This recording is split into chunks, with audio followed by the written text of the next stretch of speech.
So hello everyone and good morning सभी को। उम्मीद करता हूँ मेरी वॉइस प्रॉपर आ रही थी सभी तक। एक बार कंफर्म करेंगे।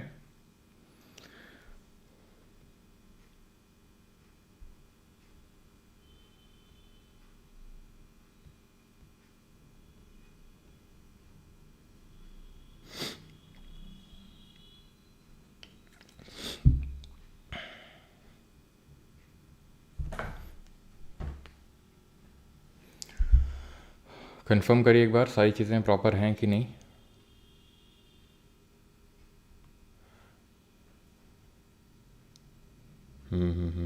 सब क्लियर हो गया। आ जाओ सर वरना काम के लिए किचन में बुला लेंगे। अच्छा चलो आ गए हैं, है ना। और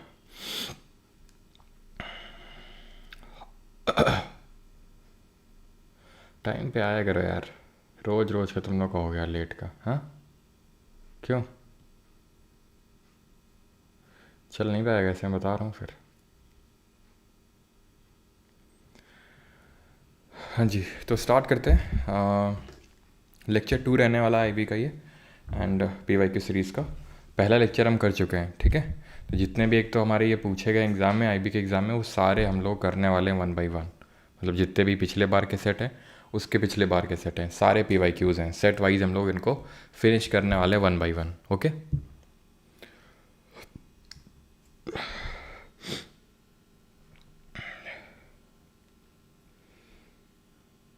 चलो। हाँ हैप्पी रक्षाबंधन सभी को। उल्टा चोर कोतवाल को डांटे क्या है भाई। हाँ हमेशा टाइम पे आया हूँ। ये जो तुम लोग की नवाबीगिरी चल रही ना कुछ दिनों से मैं देख रहा हूँ, टाइम पे ना आना क्लास में। हाँ उल्टा चोर कोतवाल को डांटे चलेगा नहीं ज़्यादा दिन तक, मैं बता रहा हूँ फिर। पहला क्वेश्चन करो जल्दी से, जल्दी से, टाइम नहीं लगना चाहिए। हाँ हाँ हैप्पी रक्षाबंधन सभी को।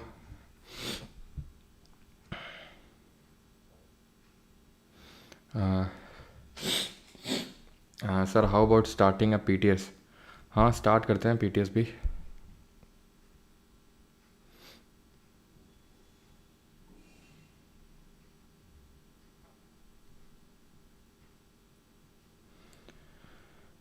स्टार्ट करते हैं। और बाकी तो आपको पता है कल, है ना, कि कल सीजल एग्ज़ाम पोस्टपोन हो गया है आपका। एंड इसीलिए भी उसके लिए भी देखते हैं कुछ नए मॉक्स, है ना, प्लान करते हैं। चलो भी तो स्टार्ट करते हैं। आंसर क्या होगा, राष्ट्रकूट चीफ जिन्होंने चालुक्य को हराया। तो चालुक्य की अगर बात करेंगे तो चालुक्य कुछ यहाँ पे रूल कर रहे थे, ये वाला पार्ट था, ठीक है। और सदर्न महाराष्ट्र और कर्नाटका वाला। चालुक्य की अगर बात करें तो 3 पार्ट में इनको चालुक्यास को डिवाइड करते हैं। एक तो ये थे हमारे अर्ली चालुक्यास जिनको बादामी चालुक्य के नाम से जानते हैं। देन ईस्टर्न चालुक्य थे जिनकी कैपिटल क्या थी, जिनकी कैपिटल हुआ करती थी वेंगी, ठीक है। वेस्टर्न चालुक्यास की कैपिटल क्या हुआ करती थी, सॉरी जो अर्ली चोलास थे, जो चालुक्यास ऑफ बादामी थे, उनकी कैपिटल थी वातापी। और जो लेटर चालुक्यास थे, एक सेकेंड, जो लेटर चालुक्यास थे जिनको वेस्टर्न चालुक्य के नाम से जानते हैं, उनकी कैपिटल थी कल्याणी, ठीक है। तो इनको डिफीट करके यहाँ पे दंती दुर्ग ने राष्ट्रकूट डायनेस्टी की स्टैब्लिशमेंट करी। कैपिटल क्या बनाई, कैपिटल ध्यान रखना मान्य खेत, मान्य खेत या तो मिलेगा ऑप्शन में, या मलखेड़, दोनों में से कुछ मिलेगा, ठीक है। एंड यहाँ से आप रिकॉल कर सकते हैं ट्राईपार्टाइट स्ट्रगल। ट्राईपार्टाइट स्ट्रगल किसके बीच में हुआ था, ट्राईपार्टाइट स्ट्रगल, जिसको कि हम कन्नौज स्ट्रगल या कन्नक बुद्ध स्ट्रगल के नाम से भी जानते हैं, बिकॉज ये कन्नौज के लिए स्ट्रगल हुआ था। किसके बीच में हुआ था, तो एक तो राष्ट्रकूट थे हमारे, गुर्जर प्रतिहार एंड पाल, ठीक है। इन 3 डायनेस्टी के बीच में आपका ये हुआ था, ओके। चलो अगला है हमारा एंड दैट इज़, और यहाँ पर आप एक चीज़ और रिकॉल कर सकते हैं राष्ट्रकूट की regarding, and that is Kailash temple, ठीक है। याद है आपको कैलाश टेम्पल, कैलाश टेम्पल कहाँ आपको देखने को मिलेगा, एलोरा में देखने को मिलेगा, ठीक है। तो वो मेनली इन्होंने ही बनवाया था, दैट इज़ राष्ट्रकूटाज ने, ठीक है। राष्ट्रकूट ने ही बनवाया था कैलाश टेम्पल, जो कि आपको संभाजी नगर जो पहले औरंगाबाद होता था वहाँ पे देखने को मिलेगा, जो कि भगवान शिव जी का मंदिर है। और ये रॉक कट मोनोलिथिक टेम्पल है। और ये जो एलोरा में केव नंबर 16 है उसमें देखने को मिलेगा, ये 16 नंबर केव में। एंड रॉक कट मोनोलिथिक का मतलब ये है कि सिर्फ एक ही चट्टान को काट काट के इसको बनाया गया पूरी तरीके से, ठीक है। अगला है that is who among the following is the x official chairman of council of state of India. ये क्वेश्चन मतलब ऐसा मत समझना कि मैंने खुद से बनाया, PYQ है। आप देख सकते हैं जो लोग ये चिल्लाते रहते हैं कि IB जो है UPSC बेस्ड है, ठीक है। अभी आने दो सिलेक्शन पोस्ट का आंसर की, स्टेनो का आंसर की, पता चल जाएगा कौन UPSC बेस्ड है। और एक बार जरा UPSC सिविल सर्विसेज छोड़ दो, अभी जो CAPF का पेपर हुआ है, ठीक है, संडे को, आई थिंक 4 अगस्त को, ज़रा उसको उठा के देख लेना, पता चल जाएगा, ठीक है। चलो तो आंसर क्या होगा? आंसर होगा वाइस प्रेसिडेंट। आर्टिकल नंबर 64 और 89 से हमें पता चलता है कि ही इज़ दी जो वाइस प्रेसिडेंट होता है वो एक्स ऑफिशियल चेयरमैन होता है काउंसिल ऑफ स्टेट का, दैट इज़ राज्यसभा का उपदेन सभापति होता है। यानी कि अपने आप ही वो क्या बन जाता है, जो वाइस प्रेसिडेंट बनता है राज्यसभा का चेयरमैन बन जाता है। आर्टिकल नंबर 89 से हमारे ऑफिसर्स इन पार्लियामेंट शुरू होते हैं, जिसमें 89 में मैंशनड है chairman and deputy chairman of the Rajya Sabha, ठीक है। डेप्यूटी चेयरमैन का तो इलेक्शन होता है जो राज्यसभा खुद इलेक्ट करता है, जो अभी कौन है, हरिवंश नारायण सिंह है। और जो चेयरमैन होता है उसके लिए कोई अलग से इलेक्शन नहीं होता है, वो सिर्फ और सिर्फ जो वाइस प्रेसिडेंट होता है वही अपने आप चेयरमैन बन जाता है राज्यसभा का। अभी कौन है वाइस प्रेसिडेंट ज़रा बताइए तो।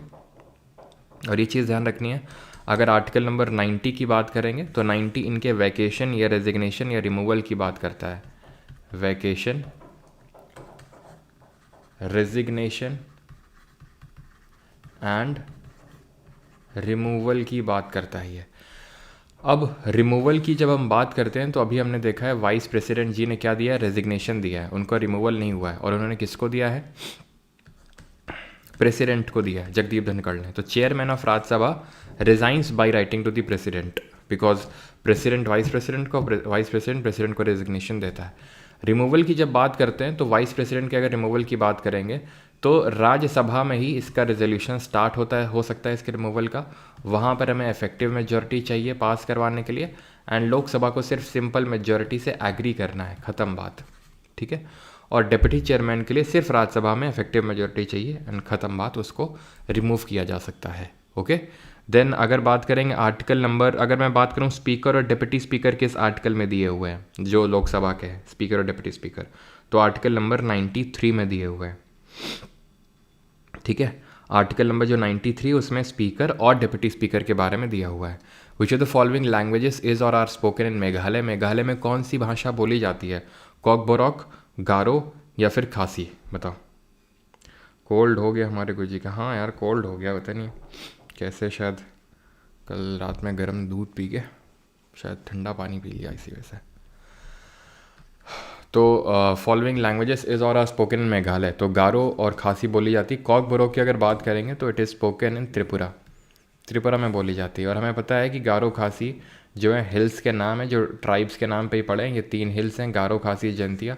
ये किसका पार्ट है, हिमालय का पार्ट है, पेनिनसुलर प्लेटू का पार्ट है, जरा बताइए। तो ये पेनिनसुलर प्लेटू का पार्ट है और इसी को हम करबी अंगलोंग प्लेटू के नाम से जानते हैं, ठीक है,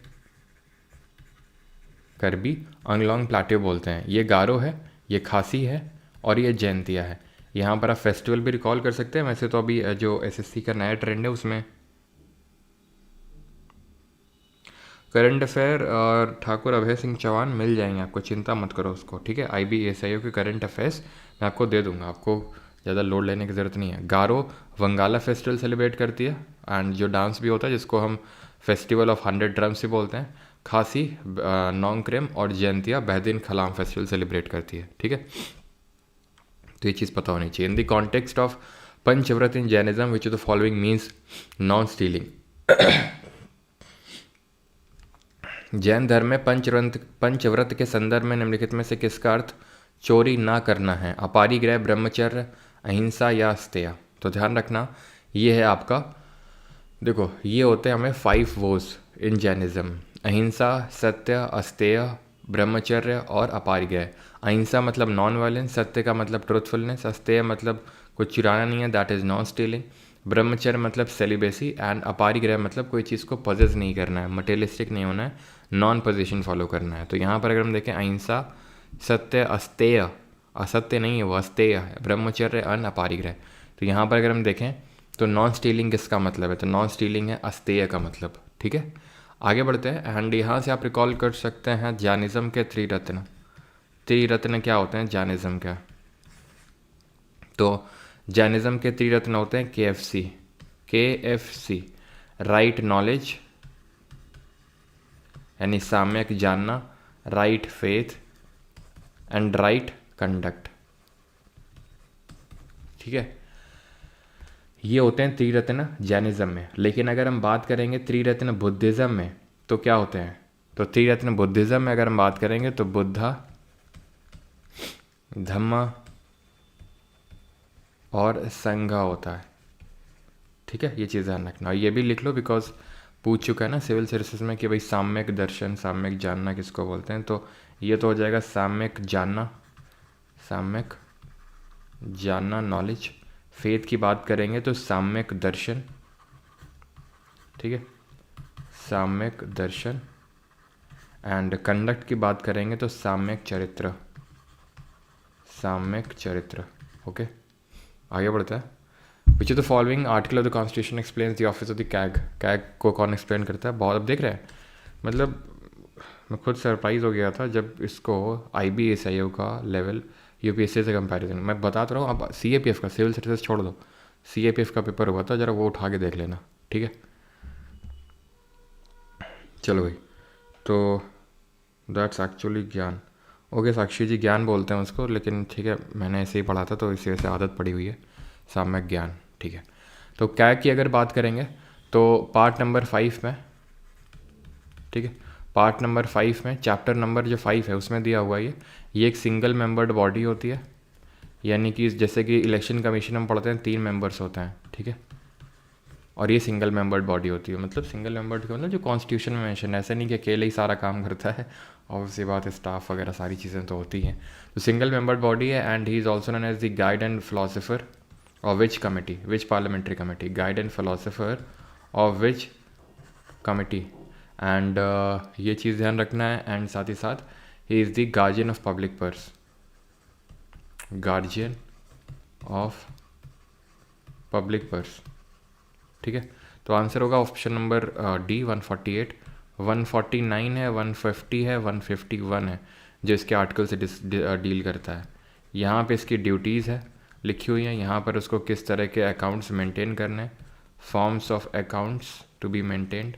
एंड 151 एक चीज़ मैं बताऊँ, मैं फन फैक्टर को बताता हूँ फॉर्म्स, और यहाँ पर है उसकी रिकमेंडेशंस जो किसको देता है, प्रेसिडेंट को देता है अगर वो सेंटर से रिलेटेड है, और गवर्नर को देता है अगर वो स्टेट से रिलेटेड है। तो पब्लिक अकाउंट कमेटी का गाइड एंड फिलोसफर होता है जिसमें कितने मेंबर होते हैं, 22 होते हैं ना, 15 लोकसभा से, 7 राज्यसभा से होते हैं। 1921 में बनी थी गवर्नमेंट ऑफ इंडिया 1919 के अकॉर्डिंग, ओके।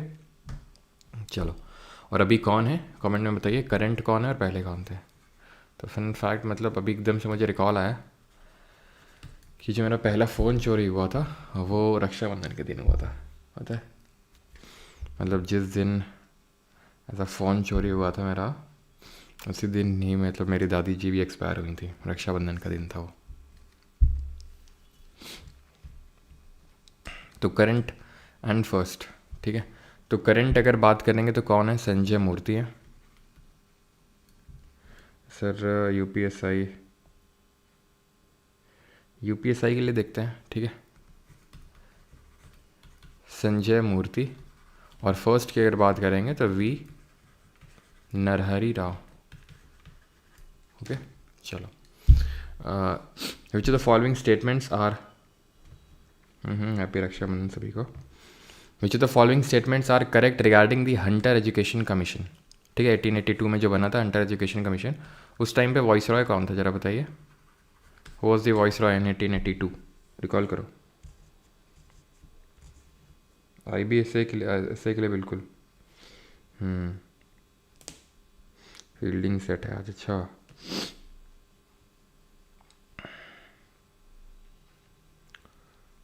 चलो भाई, तो वॉइस रॉय की अगर बात करेंगे तो कौन था उस समय, रिपन था, ठीक है।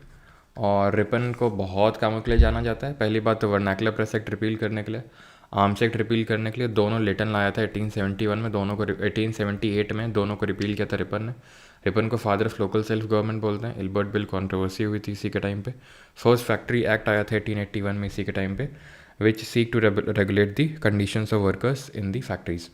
It was made to review the progress made in the field of education following the Woods dispatch. No, wrong. क्यों? क्योंकि वुड्स डिस्पैच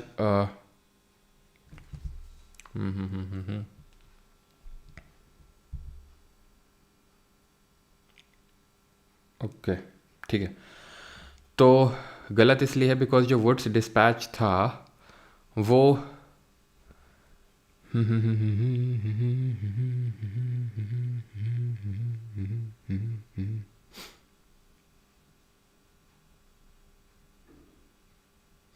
ये तो गलत होगा, ठीक है, बिकॉज उसको रिव्यू करने के लिए तो नहीं था ये, उसको रिव्यू करने के लिए नहीं था ये, ठीक है। तो बिल्कुल ये उसको रिव्यू करने के लिए नहीं था, ठीक है।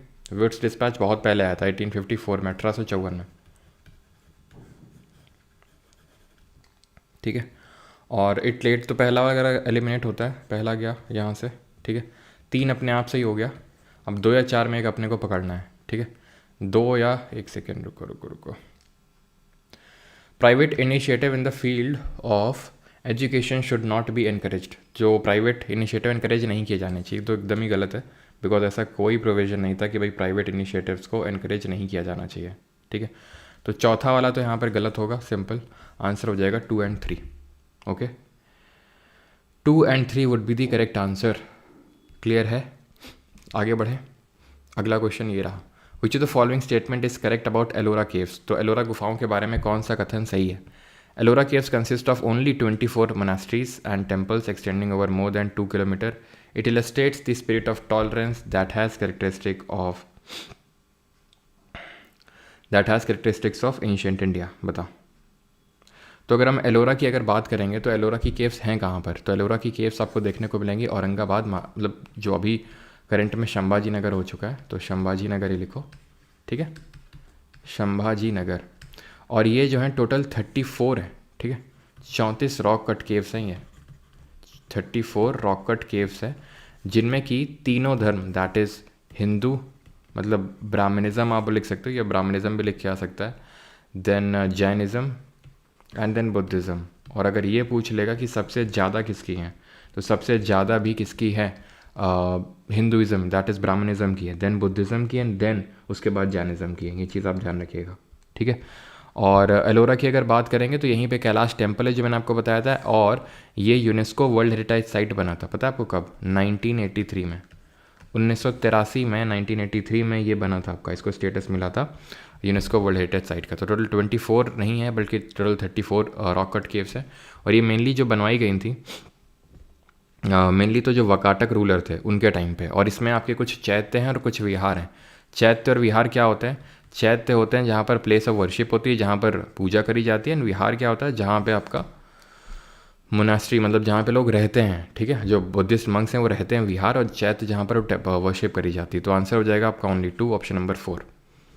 इन the context of 5-year plan which of the following can be regarded as the basic objective of planning in India. तो बेसिक ऑब्जेक्टिव क्या है प्लानिंग का इंडिया में, ये आपको बताना है, बताओ जल्दी से।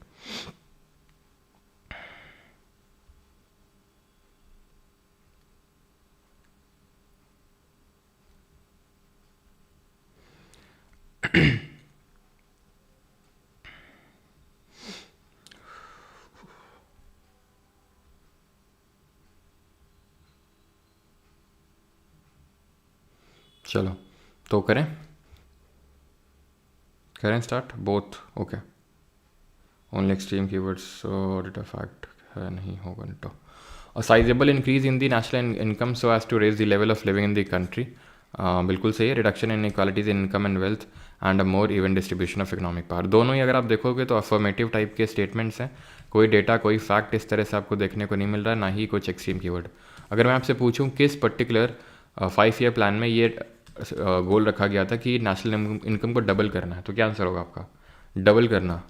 10th जो 5-year प्लान था, 10th 5-year प्लान का ड्यूरेशन क्या था? तो याद हो अगर आपको, तो जो 12वां वाला था उसका होना था 2012 से 17 तक। तो 2007 से लेके 12 तक था आपका 11th, तो 10th वाला कब से कब तक होगा, 2002 से लेके 2007 तक, ठीक है। 11th वाले का गोल क्या था, rapid and sustainable development, and जो 12th वाला था उसका था rapid sustainable and inclusive development. Inclusive एक कीवर्ड एक्स्ट्रा ऐड हो गया था, ठीक है, क्लियर। मतलब सॉरी, 11th वाले का था रैपिड एंड इंक्लूसिव डेवलपमेंट, और इसका 12th वाले का था rapid inclusive and sustainable. Sustainable एक कीवर्ड एक्स्ट्रा ऐड हो गया था, ठीक है, 12th वाले में। Historians have used which of the following sources to reconstruct the history of the modern empire. तो मॉडर्न एम्पायर की लिटरेरी सोर्सेज हम क्या पढ़ते हैं, तो मेगास्थनीज की इंडिका थी, ठीक है, एंड दूसरी कौटिल्य की अर्थशास्त्री। तो ऑप्शन नंबर अगेन यहाँ पे 2 हो जाएगा, बोथ 1 and 2, ओके। मेगास्थनीज की इंडिका में आप रिकॉल कर सकते हैं, मेगास्थनीज की इंडिका में क्या क्या चीज़ें मेंशन थी। तो एक चीज़ तो जो गलत मेंशन थी, मतलब काफ़ी चीज़ें गलत मेंशन थी इसमें, ठीक है। क्या क्या गलत मेंशन थी, एक तो चीज़ ये है कि पहली बात तो इसने बोला था कि कोई स्लेवरी प्रैक्टिस ही नहीं होती है, इस मेगास्थनीज ने बोला था, जबकि अर्थशास्त्र में लिखा हुआ था प्रैक्टिस होती है।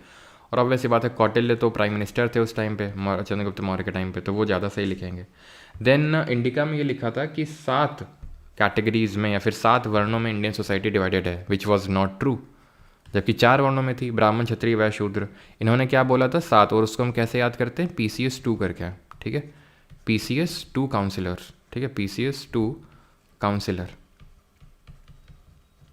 P से है फिलोसोफर, C से हो जाएगा आपका cultivator, that is farmer. S से क्या होगा,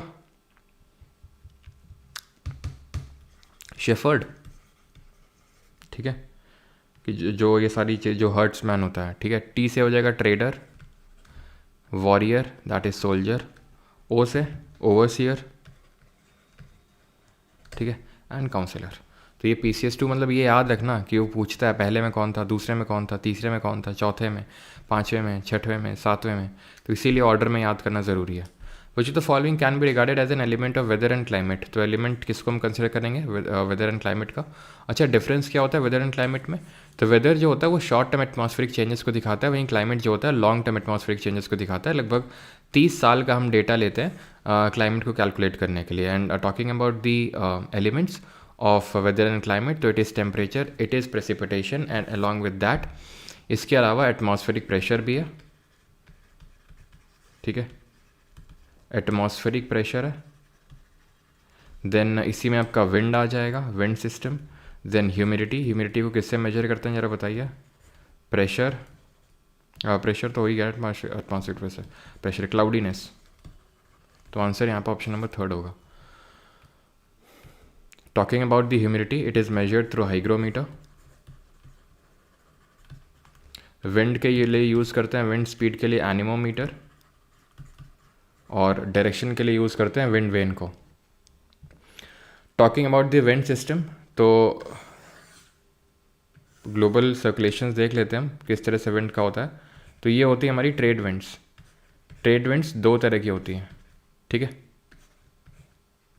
तो यहाँ पे आप देख पा रहे हैं, ये है हमारी नॉर्थ ईस्टर्लीज और ये है हमारी साउथ ईस्टर्लीज, इनको हम बोलते हैं ट्रेड विंड्स। देन यहाँ पर ब्लो होती हैं वेस्टर्लीज कुछ इस तरह से, इनको बोलते हैं वेस्टर्लीज, ठीक है, वेस्टर्लीज। ये परमानेंट विंड के प्रकार होते हैं, चाहे ईस्टर्लीज हो चाहे वेस्टर्लीज हो। लेकिन ये जो ट्रेड विंड अगर हम बात करेंगे तो ट्रेड विंड है हमारी north easterlies and south easterlies. बाकी ईस्टर्लीज हो चाहे वेस्टर्लीज हो, सब परमानेंट विंड की कैटेगरी में आती हैं, क्योंकि ये परमानेंटली ब्लो होती हैं और कोई एक रीजन स्पेसिफिक नहीं है, लोकल विंड नहीं है, ठीक है। जैसे लू हो गई, फोन हो गई, चिनोक हो गई, बोरा हो गया, मिस्त्राल हो गया, ठीक है, खमसिन हो गया, ये सब लोकल विंड है, बट ये परमानेंट विंड है, ओके। प्लानिटरी विंड्स भी बोलते हैं इनको। और ये आपकी ट्रेड विंड्स है north easterlies and south easterlies. अब ये जो साउथ हेमिस्फीयर के, सदर्न हेमिस्फीयर की जो वेस्टर्लीज हैं, इनको हम roaring 40s, furious 50s and shrieking 60s के नाम से जानते हैं, ठीक है, श्रीकिंग 60s के नाम से जानते हैं। क्यों? क्योंकि यहाँ पे सदर्न हेमिस्फीयर में क्या, लैंड मास काफ़ी कम है, भूभाग काफ़ी कम है, जिसकी वजह से इनको रेजिस्टेंस बहुत कम मिलता है, उसकी वजह से बहुत स्पीड में ब्लो होती हैं। तो 40 डिग्री लैटिट्यूड पे जब ब्लो होते हैं इनको रोरिंग 40s, जो 50 डिग्री लैटिट्यूड पे फ्यूरियस 50s, एंड जो 60 डिग्री लैटिट्यूड पे ब्लो होते हैं उनको श्रीकिंग 60s बोलते हैं, ठीक है। वैसे यहाँ पे जो पोल्स है ना, यहाँ पे भी आपकी ईस्टर्लीज ब्लो होती हैं, इनको हम बोलते हैं पोलर ईस्टर्लीज। इनको क्या बोलते हैं, polar easterlies. Okay, which is the following rivers rise from the eastern Ghats. इनमें से कौन सी नदी है जो पूर्वी घाट से निकलती है? हेमवती, नागवली, मालप्रभा या फिर वंशधारम? देखो, तो यहाँ पर अगर हम देखें हेमवती, हेमवती किसकी ट्रिब्यूटरी है? कावेरी की। ओके, तो कुछ इस तरह से कावेरी जब आती है कोगाडू डिस्ट्रिक्ट ऑफ कर्नाटक से निकलेगी और इस तरह से तमिलनाडु में चली जाती है, तो इधर से हेमवती कुछ ऐसे ज्वाइन करती है, ठीक है, मतलब इधर से ऐसा, और ईस्टर्न घाट आपका इधर पे ऐसे, तो ईस्टर्न घाट से नहीं निकलती, पूर्वी घाट से। नागवली, नागवली कहाँ पर है? तो नागवली आपकी आंध्रा में, आंध्रा की एक छोटी सी नदी है, तो ये होगा, ये ईस्टर्न घाट से ही निकलती है। मालप्रभा नहीं होगा, मालप्रभा अगर बात करेंगे तो किसकी ट्रिब्यूटरी है? कृष्णा की, ठीक है, कृष्णा रिवर की ट्रिब्यूटरी है। आपको रिकॉल हुआ कृष्णा रिवर की हमने किस तरह से याद किया था? भीम तू मौसी को घाट पे ले जाके माल रिसीव कर, तो भीम तू से तुंगभद्रा, भीम तू मौसी, तो मौसी से मूसी, को से कोयना, घाट पे ले जाके घाट प्रभा, माल रिसीव कर माल प्रभा, ठीक है, तो ये हमने ट्रिब्यूटरीज पढ़ी थी। तो ये कृष्णा की है। कृष्णा कहाँ से निकलती है? महाबलेश्वर से निकलती है ये, ठीक है, कृष्णा रिवर, और कुछ इस तरह से ज्वाइन होती है आपकी मालप्रभा, यहाँ से तो नहीं आती है, तो इस वजह से ये भी नहीं होगा। एंड वंशधारम की अगर बात करेंगे तो ये निकलती है उड़ीसा से और इस तरह से आंध्र प्रदेश में आके गिर जाती है, तो ये भी सही होगा answer. 2 and 4 will be the correct answer, option number 4th। Okay, यहाँ पे आप रिकॉल कर सकते हैं ईस्टर्न घाट और वेस्टर्न घाट के जो फैक्ट्स हैं उनको। तो ये वेस्टर्न घाट है, ये ईस्टर्न घाट है, क्या क्या अंतर होता है? तो अगर हम कोट करने जाएँ वेस्टर्न घाट और ईस्टर्न घाट को, तो जो पश्चिमी घाट है इनकी जो अप्रॉक्सीमेटली हाइट है वो 1200 मीटर है, वहीं पे ईस्टर्न घाट की अगर बात करेंगे तो रफली 600 मीटर है। मतलब Western Ghat are higher and Eastern Ghat are थोड़े से लोअर। ये कॉन्टिन्यूस है, ये कॉन्टिन्यूस है, ये डिसकॉन्टिन्यूस है। Can anyone tell the reason कि क्यों डिसकॉन्टिन्यूस है ईस्टर्न घाट? क्यों? क्योंकि ज़्यादातर जो नदियाँ हैं वो ईस्ट की तरफ फ्लो होती हैं। अब ज़्यादातर नदियाँ ईस्ट की तरफ क्यों फ्लो होती हैं? It has also a reason. क्यों? बिकॉज जो पेनिनसुलर प्लेट्यू है, जो प्रायद्वीपीय पठार है, उसका जो टिल्ट है वो ईस्ट की तरफ है, इसलिए ज़्यादातर जो नदियाँ हैं वो ईस्ट की तरफ आती हैं एंड ईस्टर्न घाट को डिसकॉन्टिन्यूस बना देती हैं। This is the reason. Okay, तो ये चीज़ आपको क्लियर हो गई, कॉन्टिन्यूस डिसकॉन्टिन्यूस। एंड ये चीज़ ध्यान रखनी है कि जो वेस्टर्न घाट है यहाँ की जो हाईएस्ट पीक है वो क्या है? अनाईमुडी है, और यहाँ की क्या है? महेंद्रगिरी है। महेंद्रगिरी ऑप्शन में नहीं होगा तो क्या होगा? अरमाकोंडा होगा, जिसको जिंदा गाड़ा के नाम से भी जानते हैं। अनाईमुडी की हाइट कितनी है? 2695 मीटर। कहाँ पे, किस स्टेट में है ये बताएंगे। और इसकी कितनी है महेंद्रगिरी की? 1501 मीटर है।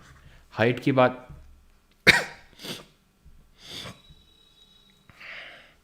अगर करेंगे अनाईमुडी की हाइट, तो हमने देख ली किस स्टेट में है ये, तो ये है आपकी केरल में, अनामालाई हिल्स में सिचुएटेड है। साउथ सदर्न इंडिया की पूरी हाईएस्ट पीक है। सेकंड हाईएस्ट पीक है दौड़ा बेटा, जो तमिलनाडु में, जो नीलगिरी हिल्स में देखने को मिलता है, जहाँ पे इन दोनों का मिलन होता है। दोनों का मिलन कहाँ होता है? नीलगिरी हिल्स में होता है। वेस्टर्न घाट के जो टेम्परेट फॉरेस्ट होते हैं उनको क्या बोलते हैं? यहाँ के जो टेम्परेट फॉरेस्ट होते हैं, टेम्परेट जो ग्रासलैंड्स होते हैं, उनको क्या बोलते हैं? शोला। यहाँ पे शिफ्टिंग कल्टिवेशन को क्या बोलते हैं? ठीक है, तो यहाँ के कुमारी बोलते हैं, ठीक है, शिफ्टिंग कल्टिवेशन को कुमारी।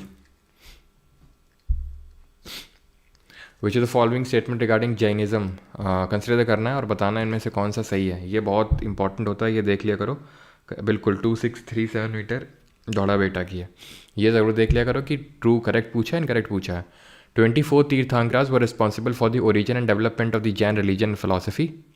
यस, अब देख सकते हैं पूरी तरह से अफर्मेटिव है, कोई डेटा, कोई फैक्ट, कोई एक्सट्रीम कीवर्ड इस तरह से देखने को नहीं मिल रहा। सिंपल सा बहुत ही अफर्मेटिव पॉजिटिव तरह का स्टेटमेंट है, कहीं नॉट वॉट कुछ नहीं लिखा हुआ है। The Jain too do not believe in Vedas but they admit the existence of a soul. मान लेते हैं कि ठीक है, हमें श्योरिटी नहीं है, क्वेश्चन मार्क लगा लो। 22nd तीर्थंकर वॉज पार्श्वनाथ। अभी पूरी तरह से गलत है, बिकॉज हमें पता है पार्श्वनाथ 22nd नहीं 23rd थे। 22nd कौन थे? 22nd थे अरिष्टा नेमी, जिनको नेमीनाथ के नाम से भी जाना जाता है, अरिष्टा नेमी। और 24 तीर्थंकर थे कौन? तो 24 तीर्थंकर थे वर्धमान महावीर। तो ये भी सही है। तो क्योंकि तीसरा गलत है तो ये 2 हट गए, 1 और 2 अपने आप से ही हो गया। चौथे को चेक करना है। अब देख लो 2 हमें नहीं भी पता है, तो उसमें ऐसा नहीं टाइम स्पेंड करना है कि यार होगा नहीं होगा, आगे बढ़ो, ठीक है। Option number 4। कौन से आपके जो तीर्थंकर थे वो मेंशन थे वेद में? बताओ, जो वेदास हैं उसमें कौन कौन मेंशन था, बताओ जल्दी से। अरिष्टानेमी थे, मैंने एक नाम बता दिया, बाकी आप बताओ। महावीर की अगर बात करेंगे तो 29 की एज में इन्होंने अपना गृह त्याग किया था। देन 12 साल बाद इनको ज्ञान प्राप्ति हुई थी, दैट इज़ 41 ईयर्स की एज में इनको एनलाइटनमेंट हुआ था, ठीक है। देन महावीर की अगर बात करेंगे तो इनका जो पहला डिसाइपल था वो इनका दामाद जमाली था। इनकी बेटी का नाम था अनोजा प्रियदर्शिनी, ठीक है, अनोजा प्रियदर्शिनी इनका नाम था, दर्शिनी। एंड महावीर की जो वाइफ थी उनका नाम था यशोदा, ठीक है, यशोदा इनकी वाइफ का नाम था। और कुछ, सिद्धार्थ इनके फादर का नाम था महावीर जी का, ये चीज़ ध्यान रखनी है, ठीक है। ओके, चलो आगे बढ़ते हैं। तो यहाँ पर अरिष्टानेमी थे वेदास में, और ऋषभदेव, ऋषभदेव कौन थे? फर्स्ट जो तीर्थंकर थे उनको ऋषभदेव के नाम से जानते हैं। ये दोनों लोग ऋग्वेद में मेंशन्ड है। ओके, आगे बढ़ा जाए, आगे बढ़ते हैं। चलो, और हम तीर्थ तो पढ़ ही चुके हैं। अच्छा, ये बताइए कि जो महावीर जी हैं उनको एनलाइटनमेंट कहाँ मिली थी, मतलब निर्वाण कहाँ मिला था? हाँ, तो ध्यान रखना ये आपको पावापुरी में मिला था, लेकिन इनकी जो डेथ हुई थी वो पावा में हुई थी। डेथ पावा में हुई थी, ठीक है, जो यूपी में पड़ता है, और जो एनलाइटनमेंट मिला था वो पावापुरी में मिला था, जो बिहार में पड़ता है। Pawapuri is in Bihar. Okay, और गौतम बुद्ध को कहाँ मिला था जो एनलाइटनमेंट है? बोध गया में मिला था, ठीक है। और सारनाथ में उन्होंने वाराणसी में अपना पहला सरमन दिया था। बोध गया का है बिहार में, वो भी तो बिहार में उनको मिला था, बिहार में दोनों लोगों को मिला है, ठीक है। Which of the following committees was or were set up by the government for local bodies? तो लोकल बॉडीज़ के लिए कौन सी कमेटी सेटअप हुई? बलवंत राय मेहता कमेटी, अशोक मेहता, या फिर खुसरो कमेटी? तो बलवंत राय मेहता कमेटी बनी थी और अशोक मेहता कमेटी बनी थी। खुसरो कमेटी का कोई लेना देना नहीं। ये 1957 में बनी थी और ये बनी थी 1977 में।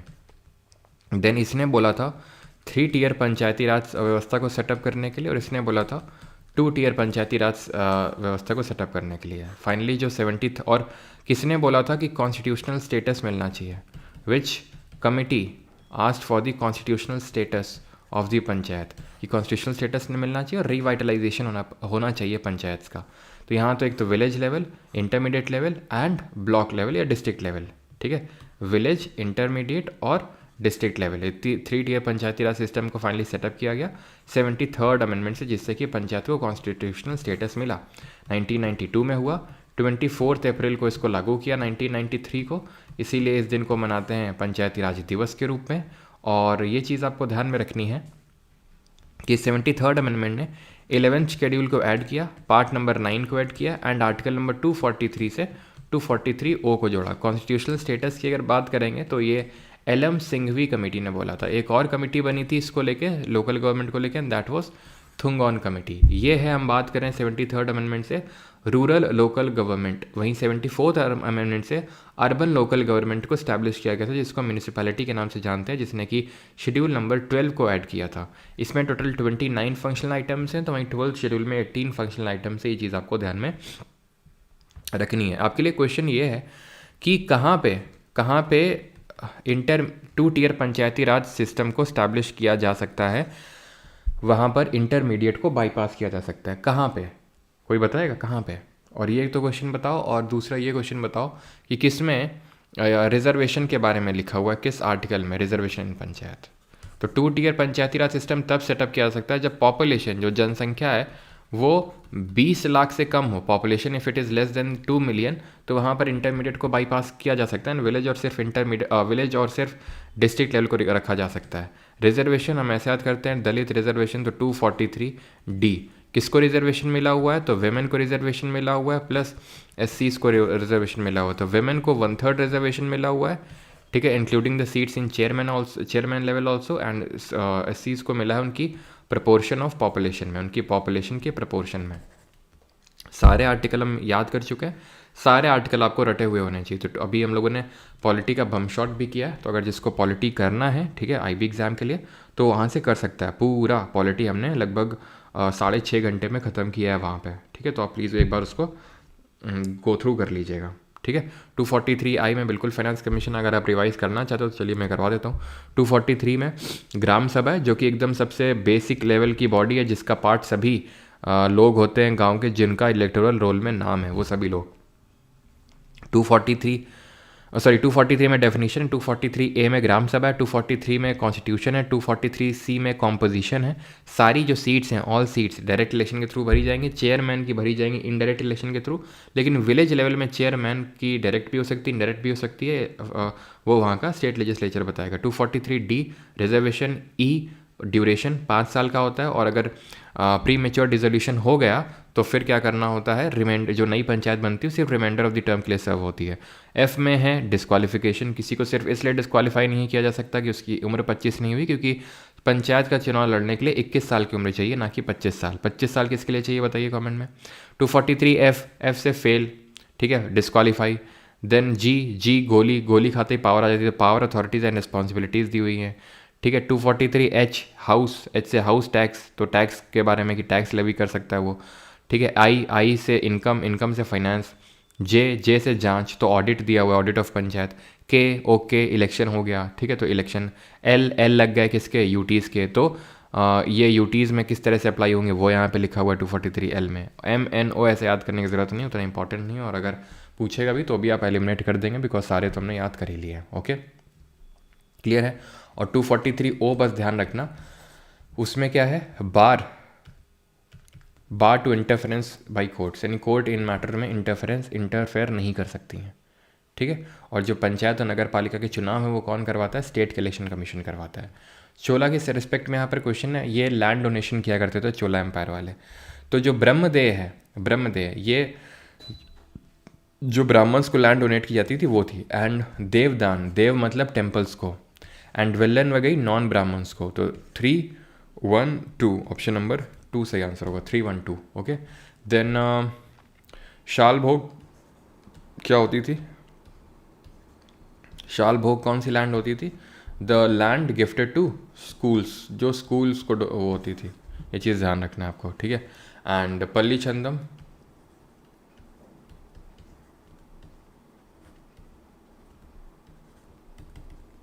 ये जो जैन्स को डोनेट होती थी उसको बोलते थे। चोला के रिगार्डिंग सारे रिकॉल करो। एक तो अर्ली चोलास, ठीक है, जिनके फाउंडर कराईकाल थे, एंड जन लेटर चोलास, जिनको इंपीरियल चोलास के नाम से जानते हैं, जिनके फाउंडर कौन थे, विजयलया थे। देन इन्होंने किस तरह से गॉडेस निशुम्बा सुदिनी के लिए एक मंदिर बनवाया था, टेम्पल बनवाया था कावेरी डेल्टा पे मुतर्रैयार रूल कर रहे थे, ठीक है। मुतर्रैयार भाई, जो लोग भी IB ASI की प्रिपरेशन कर रहे हैं, ठीक है, सीरियसली कोर्स है, तो फैट मैन आपके पास होनी चाहिए, ठीक है। अब बहुत इंपॉर्टेंट है। आप ये बोलेंगे कि सर प्रमोशन करना बुक का, बिल्कुल कर रहे हैं, ठीक है। ऐसा तो है नहीं कोई सड़ा चीज़ बना के प्रमोशन कर रहे हैं, गुटखे का प्रमोशन कर रहे हैं तुमसे, ठीक है। और ये भी कोई मैं नहीं बोल रहा हूँ कि होना चाहिए, मतलब कोई मैंडेटरी है, नहीं लोगे तो सिलेक्शन नहीं होगा। मैं बस एडवाइस कर रहा हूँ मैं अपने साइड से, ठीक है। क्योंकि मैं इसलिए बोल रहा हूँ क्योंकि सारी चीज़ें वहाँ पे मेंशन्ड हैं, ठीक है, कहाँ पे क्या बना कैसा नहीं, और जो कुछ एक्स्ट्रा आपको मिलता है तो बस उसको वहाँ पर एड ऑन कर लेना है, ठीक है। उसमें उतना ही दिया जितना आपको नीडेड है, ख़त्म बात। और डू यू नो कि आज ही के दिन, ठीक है, ऐसे ही नहीं बोल रहा हूँ मैं, एक चीज़ रिकॉल करो, फैट मैन क्यों आज ही के दिन ड्रॉप किया गया था। फैट मैन कहाँ ड्रॉप किया गया था ज़रा बताइए। फैट मैन जो न्यूक्लियर बॉम्ब है आज ही के दिन ड्रॉप हुआ था, आज 9 अगस्त है, कल 8 अगस्त था, ठीक है। 8 अगस्त को क्विट इंडिया मूवमेंट स्टार्ट हुआ था, है ना। चलो बिल्कुल, वेटी और कदमई उसी में मैं आ रहा था। तो वेटी जो है और कदमई ये फॉर्म ऑफ टैक्सेस हुआ करते थे। वेटी वॉज फोर्स्ड लेबर,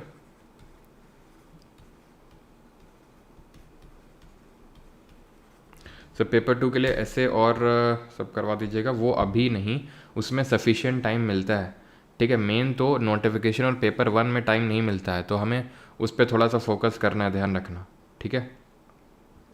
चलो, तो पेपर 2 में टाइम मिलेगा। ये लैंड रेवेन्यू के फॉर्म में कनेक्ट किया जाता था, ठीक है, लैंड रेवेन्यू, और वो फोर्स लेबर, तो वेटी एंड कदमई। देन यहाँ पर आप रिकॉल कर सकते हैं चोला इनका एम्बलेम क्या था, तो टाइगर वॉज देयर एम्बलेम, ठीक है, टाइगर इनका एम्बलम हुआ करता था चोलास का।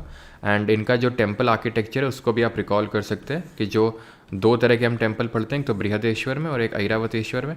बृहदेश्वर में दो हैं, एक तो तंजौर में, गंगईकोंडा चोलापुरम में। तंजौर वाले को बोलते हैं राजराजेश्वर बिकॉज इसको राजा राजा वन ने बनाया था। इसको राजेंद्र द फर्स्ट ने बनवाया था गंगईकोंडा चोलापुरम में, जो कि उन्होंने खुद एक सिटी स्टैब्लिश करी थी गंगईकोंडा चोलापुरम। और कब गंगईकोंडा चोला का टाइटल लिया था, जब इन्होंने गंगा को क्रॉस करके दो रूलर्स को हरा के आए थे ये, ठीक है। और इन्होंने ही पूरी तरीके से सीलोन दैट इज श्रीलंका को पर कब्जा किया था, प्लस जो मलय पेनिनसुला पे शैलेंद्र डायनेस्टी का रूल था उसको भी इन्होंने हराया था और वहाँ पर भी अपना रूल स्टैब्लिश किया था। ऐरावतेश्वर में अगर बात करेंगे तो राजा राजादी सेकंड ने यहाँ पर टेम्पल बनवाया था। ये सारे आपके शैवाई टेम्पल है, भगवान शिव को डेडिकेटेड है और यूनेस्को के ग्रेट लिविंग चोला आर्किटेक्चर के तहत आते हैं, ठीक है। इनका टेम्पल आर्किटेक्चर अगर आप देखोगे तो यहाँ पर एक 90 kg का 90 टन का एक कैपस्टोन रखा हुआ है। देन इसको विमान बोलते हैं। एंट्रेंस ऑफ टेम्पल को गोपुरम बोलते हैं। सबसे अंदर जो होता है जहाँ भगवान की मूर्ति होती है गर्भगृह बोलते हैं। पिलर्ड हॉल को मंडप बोलते हैं। ये जो पूरा होता है एप्साइडल प्लान पे बना हुआ होता है, जो साउथ इंडिया का टेम्पल आर्किटेक्चर होता है जिसको द्रविड़ के नाम से जानते हैं, तो वो गजपृष्ठ कहलाता है, जो जिस प्लान पे बना होता है। प्लान मतलब इस तरह से इलेप्टिकल प्लान होता है, गज पृष्ठ, ठीक है, तो उस पर पूरा बना होता है। और अच्छा, इस बार हम क्योंकि बम शॉट कर ही रहे हैं तो मैं सोच रहा हूँ क्यों ना इस बार एंशियंट मेडाइवल और मॉडर्न के अलग अलग कर लिए जाएँ, वो ज़्यादा सही रहेगा। क्यों अलग अलग कर लिए जाएँ? यस, उसको सैंक्टम सैंक्टोरम बोलते हैं, जो गर्भगृह होता है उसको। About general elections of Lok Sabha, तो जो जनरल इलेक्शन हुए थे आपके उसके बारे में है। Each which is the following rate about general election, तो ठीक है। Each parliamentary constituency elect only one member. अब ऐसे नहीं कि ओनली है तो गलत होगा, बिल्कुल एक कॉन्स्टिट्यूंसी से एक ही लोग आ सकते, एक ही रिप्रेजेंटेटिव आ सकता है ना। अब जैसे मान लो कि तुम्हारी कोई कॉन्स्टिट्यूंसी है, मान लो कि वाराणसी, तो वाराणसी से मोदी जी है ना, ऐसा तो है नहीं कि दो दो लोग रिप्रेजेंट कर रहे हैं, तो जनता क्वेश्चन किससे पूछेगी, ये भी तो सोचो आप, ठीक है। ठीक है, सब प्लीज़ अलग अलग करवाना प्लीज़। अच्छा हाँ सर, टाइम भी है, यस सर, सोचना ही क्या। हाँ सर, सबका ही मानना है। ओके ठीक है सर, और रीजनिंग भी आप खुद प्लीज़। अच्छा, prior to 1962 there were both single member and multi membered constituencies. These multi member constituencies used to elect more than one member. ये 1962 से पहले होता था, बिल्कुल बात सही है कि एक से ज़्यादा लोग रिप्रेजेंट कर रहे होते थे कॉन्स्टिट्यूंसी को। First general election was held in India, बिल्कुल पहले जो आम चुनाव हुए थे 1951-52 में हुए थे। कमेंट में आज ज़रा बताइए कि पहले डिफेंस मिनिस्टर कौन थे जो पहले इलेक्शन हुए थे, पहले हेल्थ मिनिस्टर कौन थे, रेलवे मिनिस्टर कौन थे, ठीक है, फूड एंड एग्रीकल्चर मिनिस्टर कौन थे, और एजुकेशन मिनिस्टर कौन थे, और एक्सटर्नल अफेयर्स मिनिस्टर कौन थे, यानी कि विदेश मंत्री कौन थे, ये आपको बताना है, ठीक है। टोटल स्ट्रेंथ 543, गलत है, ठीक है, ये गलत है, 4 गलत होगा, पहले 3 सही होंगे। डिफेंस मिनिस्टर बलदेव सिंह जी थे। हेल्थ मिनिस्टर राजकुमारी अमृत कौर थी, जो एकमात्र फीमेल थी इसमें, ठीक है। रेलवे मिनिस्टर की अगर बात करेंगे तो जॉन मतई। एग्रीकल्चर मिनिस्टर की अगर बात करेंगे तो पहले कौन थे, डॉक्टर राजेंद्र प्रसाद, ठीक है। एजुकेशन मिनिस्टर मौलाना अबुल कलाम आज़ाद, और एक्सटर्नल अफेयर्स मिनिस्टर नेहरू थे, जवाहरलाल नेहरू। पहले प्राइम मिनिस्टर भी थे और एक्सटर्नल अफेयर्स मिनिस्टर भी थे, ठीक है। क्लियर यहाँ तक, क्लियर यहाँ पर, यहाँ तक।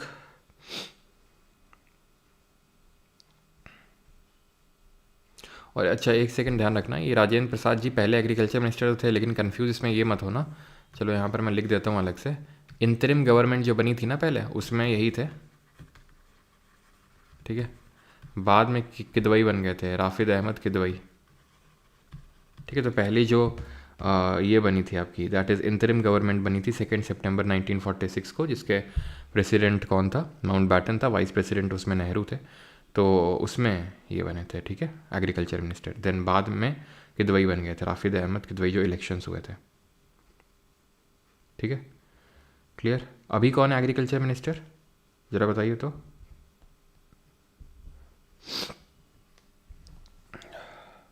अच्छा ये बताओ, जो पहले इलेक्शन हुए थे उसमें सबसे बड़ी पार्टी तो थी कांग्रेस, सेकंड लार्जेस्ट पार्टी कौन सी थी? हिंट देता हूँ, 1920 में पार्टी बनी थी।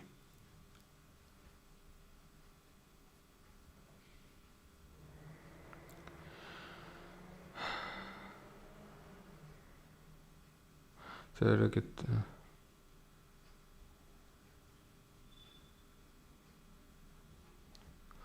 489 थी। ठीक है, ये कौन था, किसने था? राजा जी, 489 थी। ठीक है, 489 सीट थी, 540 नहीं, 543 नहीं थी। और कौन थी?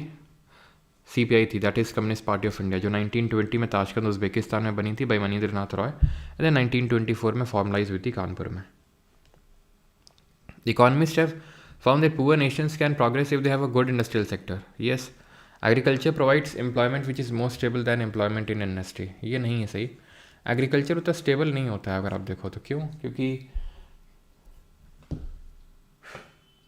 क्योंकि एग्रीकल्चर में भाई ये सीजनल होता है। सीजनल का मतलब है जब बुआई का टाइम होगा, जब कटाई का टाइम होगा तभी होगा, और फिक्स मतलब इस तरह से कभी मान लो कि बहुत ज़्यादा बारिश हो गई, सूखा पड़ गया, तो इस तरह, इसीलिए स्टेबल एम्प्लॉयमेंट नहीं है कि आपको यहाँ पर स्टेबल एम्प्लॉय। क्योंकि यहाँ पे हम डिफरेंट टाइप के एम्प्लॉयमेंट पढ़ते हैं, उसमें आपको पता है कि एक तो हम पढ़ते हैं स्ट्रक्चरल, एक हम पढ़ते हैं डिस्गाइज्ड, फ्रिक्शनल, साइक्लिकल। उसमें से साइक्लिकल का एक सब टाइप होता है सीजनल, जो कि हमारा इंडिया के रूरल सेक्टर में बहुत लोग सफ़र करते हैं इससे, खासकर एग्रीकल्चर में। क्योंकि जैसे ना होता है बुआई के टाइम में, कटाई के टाइम पे, यानी कि सोइंग और हार्वेस्टिंग के टाइम पे तो रोजगार होगा, एम्प्लॉयमेंट होगा, लेकिन बाकी टाइम पे नहीं होगा, तो आप इसको स्टेबल कैसे बोल सकते हो?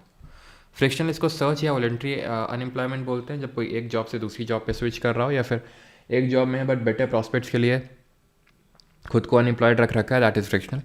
डिस्गाइज्ड का मतलब है कि ऐसा लगता है कि लोग काम मतलब एम्प्लॉयड हैं बट एक्चुअल में वो अनएम्प्लॉयड होते हैं। जैसे हम इंडिया के एग्रीकल्चर सेक्टर में देखते हैं कि लोग एक खेत में लगे हुए हैं, लेकिन अगर उनमें से हम जैसे मान लो 5 लोग लगे हुए हैं, 2 लोगों को हटा भी दें तो भी कुछ फ़र्क पड़ेगा नहीं, उतना ही प्रोडक्शन निकल के आएगा, मतलब वो बस लगे हुए हैं, लग रहा है कि वो एम्प्लॉयड हैं। ठीक है, स्ट्रक्चरल जब आपका there is a skill gap, तो अगर मान लो कोई नई टेक्नोलॉजी कल को आ जाती है और लोगों की जॉब चली जाती है, तो वो स्ट्रक्चरल अनएम्प्लॉयमेंट होगा। Four modernisation, which is the following are part of the four modernisation in China in 1978, agriculture, industry, science and tech या डेमोक्रेसी। तो फोर मॉडर्नाइजेशन में आपका agriculture, industry, science and tech था, डेमोक्रेसी तो नहीं होगा। ठीक है, डेमोक्रेसी और चाइना का जो है दूर दूर तक लेना देना नहीं है। ठीक है, तो ये आंसर होगा ऑप्शन नंबर सेकेंड, 1 2 3। तो चौथा है क्या? एग्रीकल्चर हो गया, इंडस्ट्री हो गया, साइंस एंड टेक हो गया। हाँ, नेशनल डिफेंस था इसमें। ठीक है, national defence was the fourth modernisation, democracy नहीं था। RBI publishes figures for 4 alternative measures of money supply, M1, M2, M3 and M4. In this context, which of the following is called as narrow money? तो ये हमारे monetary aggregate है, जिसमें कि M1 पढ़ते हैं, M2 पढ़ते हैं। ठीक है, एक सेकेंड, M1 पढ़ते हैं, M2 पढ़ते हैं, M3 पढ़ते हैं और M4 पढ़ते हैं। M1 क्या होता है पहले तुम समझ लेते हैं, M0 क्या होता है, M0 भी होता है ना। तो करेंसी इन सर्कुलेशन होता है ये, currency in circulation plus bankers deposits with RBI, bankers deposits with RBI and other deposits with RBI। एक तो जो बैंक ने करवा रखे हैं बाकी, तो यानी कि currency in circulation plus deposits in RBI is a part of M0 M0, जिसको कि हम हाई पावर्ड मनी बोलते हैं, हाई पावर्ड मनी या बेस मनी या रिजर्व मनी के नाम से जानते हैं। अब ये जो करेंसी इन सर्कुलेशन आप देख रहे हैं, this currency in circulation is compose of 2 things. पहला तो currency with the public, currency with the public, and the second component is currency with the bank। Okay, 2 component है। M1 में हम लेते हैं currency with the public, currency with public, okay, plus other deposits with RBI. Deposits भी दो तरह के हैं आरबीआई के पास, एक तो अदर डिपॉजिट है एक बैंक का कुछ हम ले ही रहे नहीं ले रहे, ना तो बैंक के पास जो करेंसी पड़ी वो ले रहे हैं, ना तो वो ले रहे हैं, ठीक है। अदर डिपॉजिट्स लेंगे, other deposits with RBI, and plus demand deposits, that is DD, okay, demand deposits. M2 क्या होता है, M1, सॉरी, ओके, हाँ, M1 प्लस पोस्ट ऑफिस के जो डिपॉजिट्स होते हैं वो। M3 में क्या लेते हैं, M1 अगेन रखेंगे प्लस टाइम या टर्म डिपॉजिट्स लेंगे। M4 में M3 plus all post office deposits या ऑल पोस्ट ऑफिस के जो सेविंग्स है वो पूरा लेंगे यहाँ पे। M3 को ही हम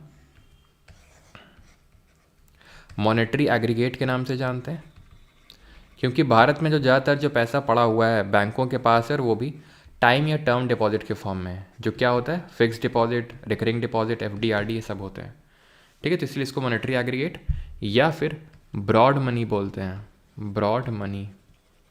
पूछा इसमें गया नैरो मनी कौन सा है, तो वैसे तो हम M1 को नैरो मनी बोलते हैं, बट यहाँ पर M1 M2 दोनों ऑप्शन में, तो we will go with M1 and M2, ठीक है। Which of the following state separates Sri Lanka from India, state of Malacca, spinach state, Bering state, या फिर स्टेट ऑफ टाटारी, बता क्या सही आंसर होगा।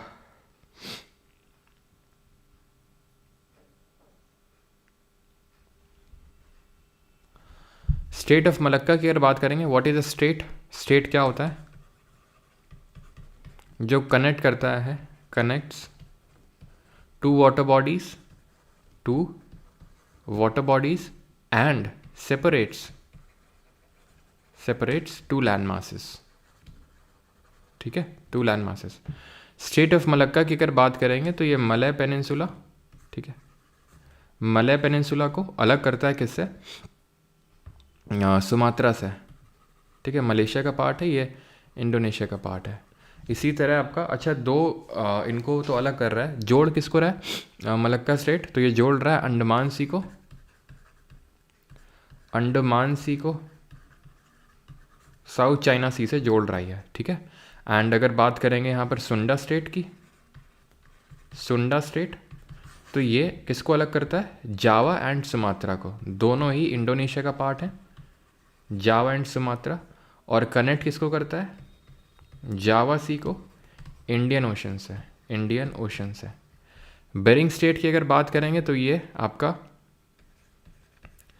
पैसिफिक ओशन को आर्कटिक से जोड़ता है, प्लस अलग किसको करता है, रशिया को USA से, या फिर एशिया को नॉर्थ अमेरिका से अलग करता है, क्योंकि रशिया का जो USA का जो अलास्का वाला पार्ट है उसको जो रशिया का फार ईस्ट है उससे अलग करता है, ठीक, क्लियर। अब यहाँ पर अगर बात करेंगे इंडिया और श्रीलंका को, तो ये तो पाक स्टेट है जो ऑप्शन में दिख नहीं रहा, पता नहीं क्या है यहाँ पर ऑप्शन वगैरह का, स्पिनच क्या लिखा हुआ है, अच्छा, समझ आ गया मैं।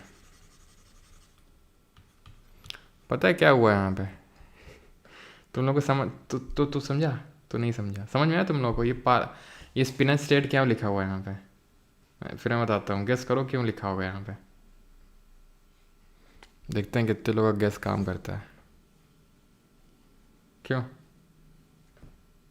तब तक अच्छा ये बताओ, कर्ज स्टेट किसको जोड़ता है, किसको अलग करता है,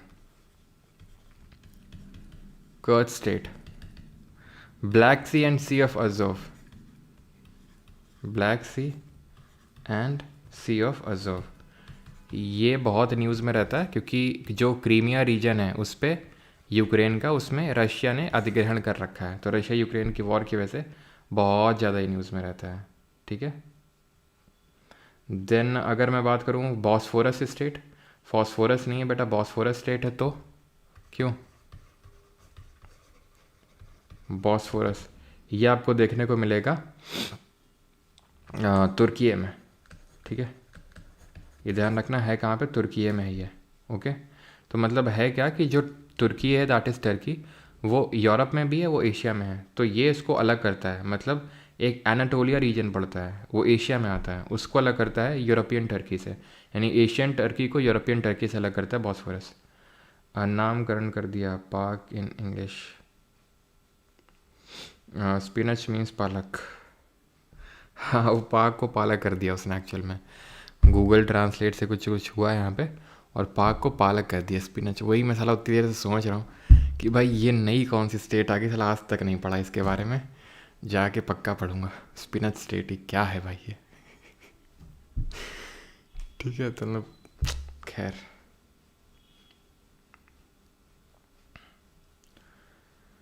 हाँ जी आगे बढ़ा जाए। अभी 1 क्वेश्चन इज़ रिमेनिंग। एक क्वेश्चन आई थिंक मिला नहीं है, तो इस वजह से वो यहाँ पे है नहीं।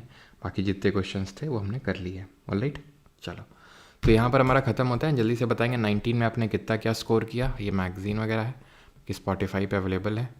एंड जिनके पास भी फैटमैन नहीं है ले लीजिएगा, और Little Boy, Fat Man Little Boy, practice के लिए लिटिल बाय, थ्योरी के लिए फैटमैन, बिकॉज बहुत इंपॉर्टेंट है एंड 1 स्टॉप सोल्यूशन है आपके लिए वो। ठीक है। अजी कोई गाली दे रहा है, क्या बोल रहा है? कौन दे रहा है भाई गाली? ये भी लाइक ले ले ले, अभी हमारी गलती और क्या, पूरे सही हैं। अच्छा देख रहे हो तुम लोग यूपीएससी से कॉम्पीट कर रहा है। बोलना उन लोगों से जाके जो बोल रहे थे ना यूपीएससी के जितना लेवल होता है।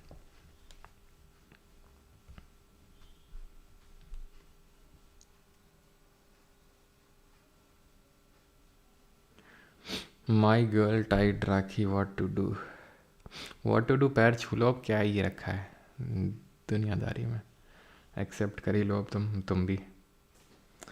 कब तक गलत फहमी में जियोगे? जाओ बेटा पैर छू लो जल्दी से जाके, और कुछ पैसे वैसे भी दे दो।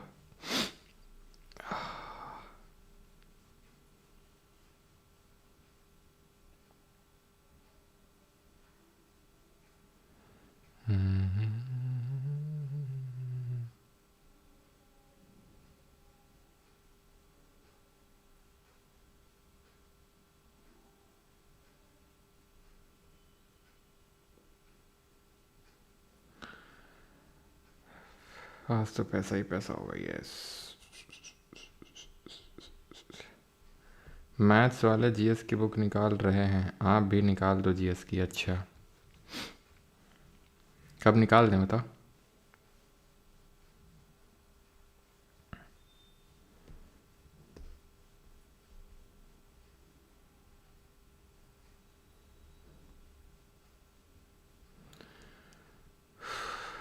पैसा नहीं था तभी तो राखी बंध गई।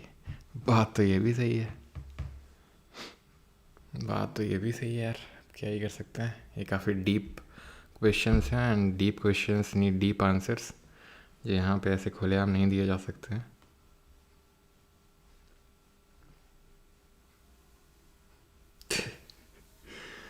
हाँ प्रिंस भारती मैंने भी देखा। आज बात कर ही लेते हैं आज इनसे पर्सनल में जाके, क्या दिक्कत है इनके साथ।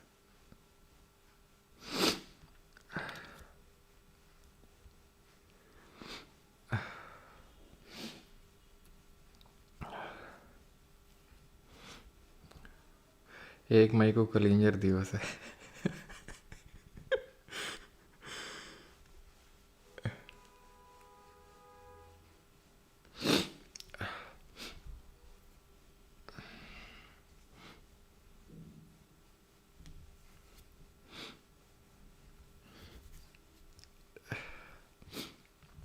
मनीष पॉल मज़ा नहीं है अभी, मज़ा नहीं है।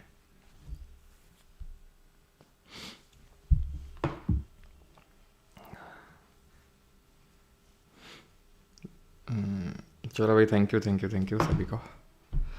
जाओ रक्षाबंधन मनाओ जाके अब, ठीक है। Thank you. अब पतंग उड़ाओ जाके अपने भाई बहन के साथ। चलो भाई, thank you everyone and again happy Raksha Bandhan सभी को। Thank you.